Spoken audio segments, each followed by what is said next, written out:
Bien que des progrès considérables ont été accomplis dans la lutte contre la pandémie de VIH, 1,3 million de nouvelles infections par le virus ont été enregistrées en 2024.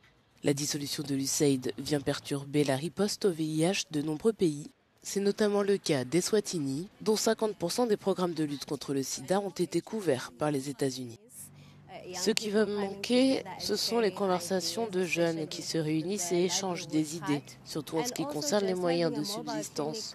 Je vais également regretter la clinique mobile qui vient jusqu'à chez vous pour vous aider, vous préparer ou même vous distribuer des préservatifs. Toutes ces choses nous aident beaucoup.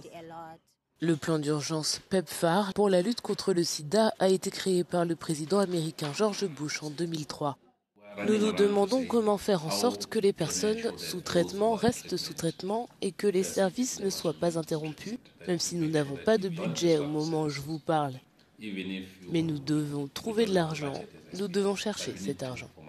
Les patients craignent les pénuries de traitements et ont peur de mourir. Le traitement est disponible, mais les activités de prévention et le personnel ont été réduits. L'Eswatini a l'un des taux de prévalence du VIH les plus élevés au monde, bien que les nouvelles infections par le VIH aient chuté de plus de 70% depuis 2010.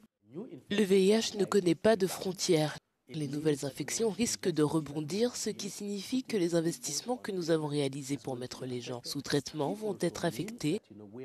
Cela signifie également que nous ne serons pas en mesure de produire les informations stratégiques nécessaires pour savoir où ont lieu les nouvelles infections, qui est infecté, pourquoi et combien de personnes sont infectées.